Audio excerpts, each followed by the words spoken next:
একটি লাশ আর একটি জীবিত মানুষের সহাবস্থান 6 মাস ধরে।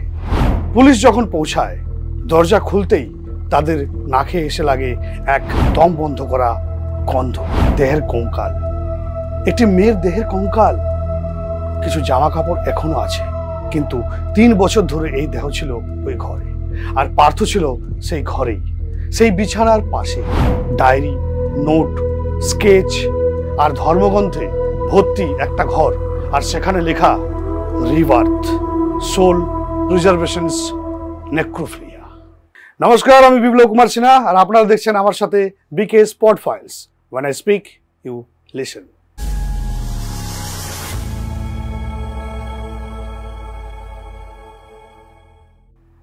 কলকাতা শহর নয়, যেন এক সঞ্জীবিত কবিতা, যার প্রতিটি অলিতে গলিতে লুকিয়ে আছে অজস্র গল্প, কখনো প্রেমের, কখনো রাজনীতির, আবার কখনো গা ছমছমে রহস্যের। এই শহর মাঝে মাঝে এমন এক কাহিনী উপহার দেয় যা বাস্তব হয়েও স্বপ্নের মতো অবিশ্বাস্য। ঠিক যেমন রবিনসন স্ট্রিটের সেই বাড়ি, মনে পড়ছে?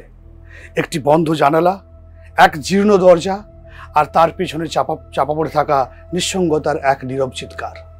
একটি লাশ আর একটি জীবিত মানুষের সহাবস্থান 6 মাস ধরে। 3 নম্বর রবিনসন স্ট্রিট, একতলা ভাঙাচোরা কাঠের বাড়ি।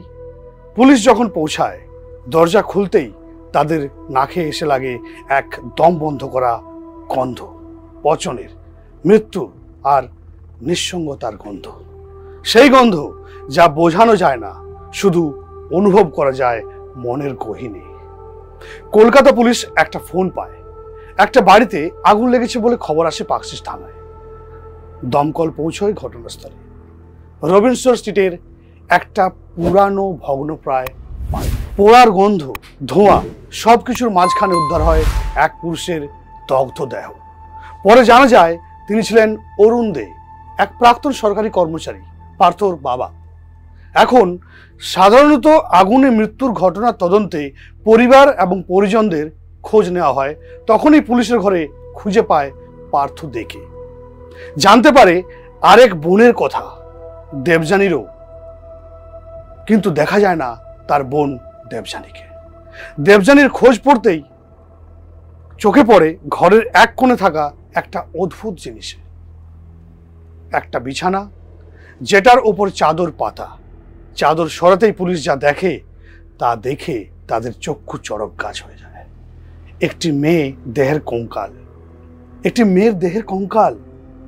কিছু জামা কাপড় এখনো আছে, কিন্তু 3 বছর ধরে এই দেহ ছিল ওই ঘরে, আর পার্থ ছিল সেই ঘরেই, সেই বিছানার পাশেই।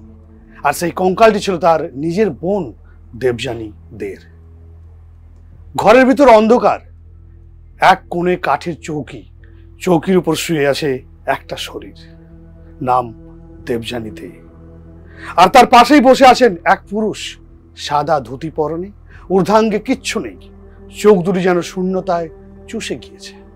আর মুখে সে বলে ও মরে যায়নি, ও এখনো আমার সঙ্গে কথা বলে। এই মানুষটির নাম পার্থ দে। পুলিশ প্রথমে ভাবতেই পারেনি কিভাবে প্রতিক্রিয়া জানাবে। পার্থ সম্পূর্ণ স্বাভাবিকভাবে কথা বলছিলেন, সম্পূর্ণ একটা নর্মাল মানুষ কথা বলে যাচ্ছিলেন।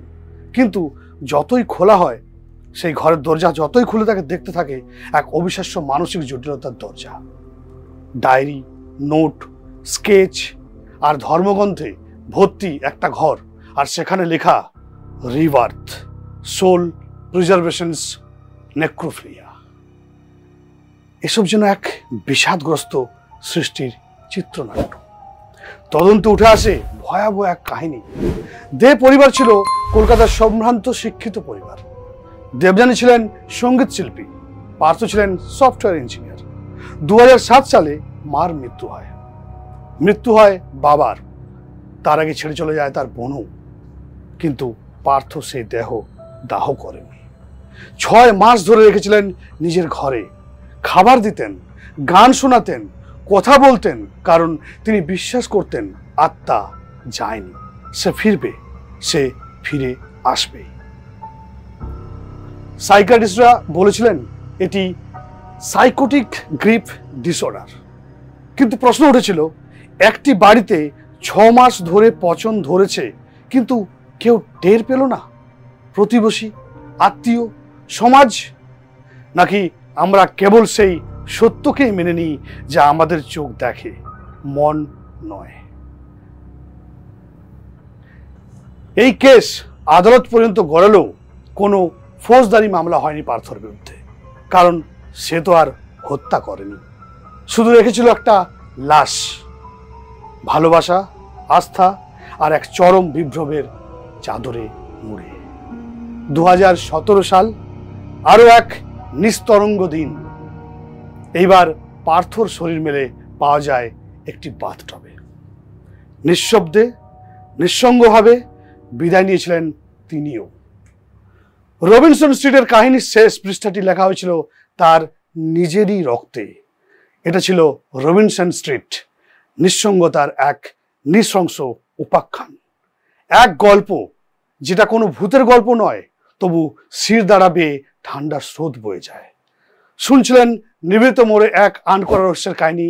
এমন আরো গল্প নিয়ে থাকবো আপনাদের সাথে। দেখতে থাকুন বিকেএস পড ফাইলস।